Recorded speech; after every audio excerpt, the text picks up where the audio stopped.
கேரள கப்பல் விபத்தில் கொல்லம் சக்தி குளங்கராவில் கரை ஒதுங்கிய கொள்கலனை அகற்றக்கூடிய பணியின் பொழுது தீ விபத்து ஏற்பட்டதால் பரபரப்பானது. முதலில் அது தொடர்பான காட்சிகளை பார்க்கலாம்.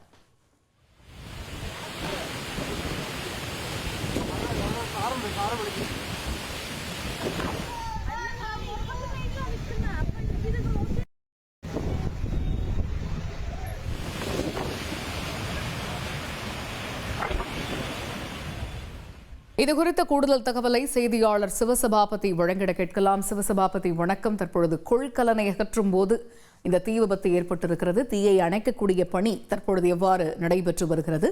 அங்கு நிலவும் சூழல் என்ன? அரபிக்கடலில் MSC எல்சா 3 கப்பல் மூழ்கிச்சு. அந்த கப்பல்ல இருந்து பாத்தீங்கன்னா இருந்த கண்டெய்னர் எல்லாமே கடலுக்குள்ள விழுந்துருச்சு. இந்த விழுந்த கண்டெய்னர், அதாவது இந்த கொள்கலன்கள் கரை ஒதுங்கிச்சு. அதாவது கொல்லம் மாவட்டத்துல கிட்டத்தட்ட 40 அது வைத்தி ஒரு பிளாட் வாங்கணுமா இல்ல ஒரு பிளாட் வாங்கணுமான்னு ஒரே கன்ஃபியூஷன். ஒரு ரியல் எஸ்டேட் எக்ஸ்பர்ட் கிட்ட பேசு. எப்படி? பாஸ்வாலா பி தி பாஸ்.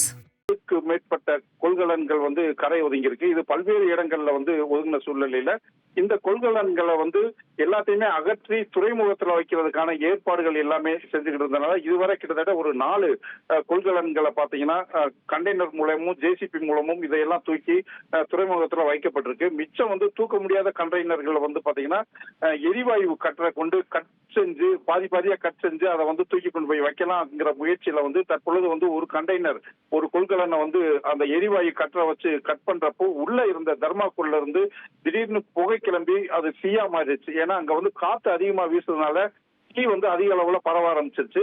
உடனே பாத்தீங்கன்னா தீயணைப்பு துறையினர் அந்த சம்பவத்துல இருந்ததுனால உடனே துரிதமா நடவடிக்கை எடுத்து தீயை அணைச்சாங்க. இதனால பாத்தீங்கன்னா பெரும் விபத்து தவிர்க்கப்படுச்சுன்னு சொல்லலாம்.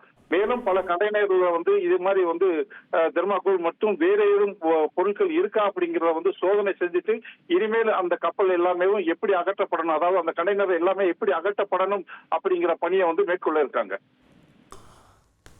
விரிவான விவரங்களை வழங்கியமைக்கு நன்றி சிவசபாபதி.